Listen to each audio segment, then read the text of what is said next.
Karibu mpendwa msikilizaji na mfuatiliaji wa St. Gaspar Media katika kipindi cha maisha ya watakatifu.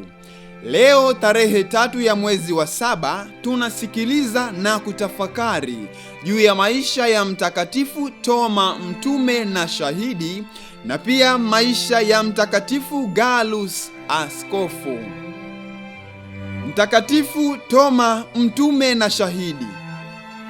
Mtume Thomas, ambaye jina lake kwa Kiaramaiki ni Theoma, jina ambalo linatafsiriwa kwa Kigiriki Didymos, maana yake pacha, alikuwa mvuvi wa ziwa Galilaya ambaye hakuwa na elimu yoyote.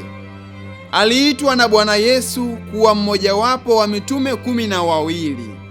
Upendo wa Toma kwa Bwana wake tunauona wazi wakati alipokuwa tayari kwenda na Yesu nyumbani kwa Lazaro aliyekufa, ingawa mitume wengine waliogopa kupigwa kwa mawe na Wayahudi wa Yudea. Yeye alisema, twende pamoja naye ili tukafe pamoja naye. Rejea Injili ya Mtakatifu Luka sura ya 11 aya ya 16. Maneno yake katika karamu ya mwisho, Bwana, hatujui uendako, tunawezaje kuijua njia? Rejea Injili ya Mtakatifu Yohane sura ya 14 aya ya 5. Maneno haya yalimfanya Yesu amjibu Tomaso, mimi ni njia, ukweli na uzima. Rejea Injili ya Mtakatifu Yohane sura ya 14 aya ya 6. Alikuja kuitwa Toma mwenye mashaka alipokataa kuamini ufufuko wa Bwana alipoambiwa na wanafunzi wenzake.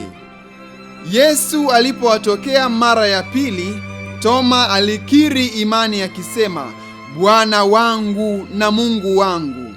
Rejea Injili ya Mtakatifu Yohane sura ya 20 aya ya 28. Ungamo hili la imani linatumiwa na kanisa wakati wa kuinua mwili wa Bwana katika ibada takatifu ya misa na wakati wa kuabudu Ekaristi takatifu. Baada ya Pentekoste, Toma alikwenda kuhubiri Injili huko Mede, Persia na India. Inasadikika kuwa mnamo mwaka 52 kabla ya Kristo alifika Kerala huko India, ambako kulikuwa na biashara kati ya Syria na India.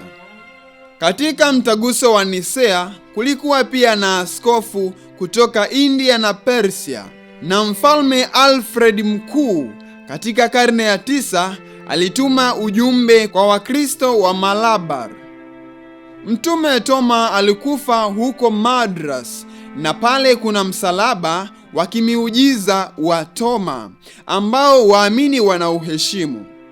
Wakati alipoishi Mtakatifu Yohane Chrysostom, kaburi lake lilikuwa huko Edessa, Syria, na baadaye masalia yake yalihamishiwa huko Italia na Ureno. Mtume Toma ni msimamizi wa wachoraji na wajenzi. Inasadikika kuwa mfalme mmoja wa India alimpa Toma fedha nyingi kwa ajili ya kujenga jumba la kifahari, lakini Toma akamshauri ajiwekee hazina yake mbinguni kwa kugawa fedha kwa maskini. Mtume Toma alitangazwa kuwa mtume wa India na Papa Paulo wa 6 mnamo mwaka 1972. Tafakari fupi inayotokana na maisha ya Mtakatifu Toma, mtume na shahidi. Kuona mashaka kwa Toma juu ya ufufuko wa Bwana kunatusaidia sisi kuamini zaidi ufufuko wa Bwana kuliko ushuhuda wa mitume wengine. Rejea ya Mtakatifu Gregori Mkuu.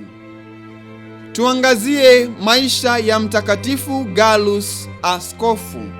Mtakatifu Gallus alizaliwa mnamo mwaka 486 huko Clermont-Auvergne nchini Ufaransa, katika familia ya baba tajiri na mama ambaye ndugu yake ni Vettius Agapiti, Mroma ambaye aliuawa kwa ajili ya imani yake huko mjini Lyon. Wote wawili walimlea mtoto wao vema, na alipofika umri wa miaka ya mtu mzima, walitaka amuoe binti wa seneta mashuhuri pale Avignoni. Lakini Gallus, ambaye wakati huo alikwisha amua kuyatolea maisha yake kwa Mungu, alitoroka nyumbani kwa siri na kujiunga na monasteri ya Kunoni, mahali alipoomba kwa moyo mnyoofu apokelewe kuwa mtawa. Aboti wa monasteri ile alikataa mpaka alipopata ruhusa ya wazazi wake, ambao baadaye walimruhusu, na hivyo akaachana na malimwengu na kuanza kuishi maisha ya ufukara ya kitawa. Fadhila nyingi alizokuwa nazo zilionekana wazi kwa watawa wenzake na kumvuta Askofu Quinteni wa jimbo la Avignoni, hata akaamua kumpa daraja la upadre. Askofu huyu alipofariki mnamo mwaka 527, Gallus aliteuliwa kumrithi, na kwa wadhifa huu mpya alijulikana kwa unyenyekevu, upendo, ujasiri na uvumilivu katika kukabiliana na changamoto za kitume. Wakati fulani alipigwa kichwani vibaya na wapinzani wake, lakini hakuonesha hasira yoyote wala chuki kwa mtesi wake, lakini kwa upole alitawala hasira yake. Katika tukio jingine, padre mmoja jina lake Evodi alimtukana, lakini Gallus alimjibu kwa upole na kuondoka kwenda kutembelea makanisa ya mjini. Padre Evodi aliguswa sana na upole wake, hata akajilaza chini miguuni mwake katikati ya barabara akimwomba msamaha. Baada ya hapo, wote wawili waliishi kwa uelewano mkubwa, wakawa marafiki wakubwa.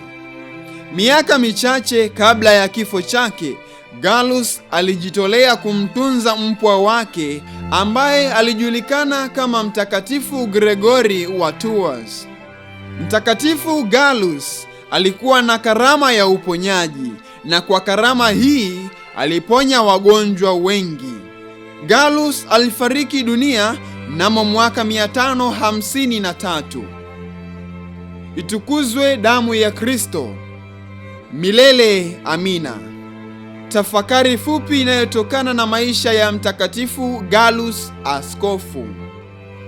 Heri wenye upole, maana hao watairithi nchi. Rejea Injili ya Mtakatifu Mathayo sura ya 5 aya ya 5. Watakatifu wengine tarehe 3 ya mwezi wa 7: Mtakatifu Tryphon, mfiadini wa Misri; Mtakatifu Toma mtume na shahidi; na Mtakatifu Gallus askofu. Mtuombee.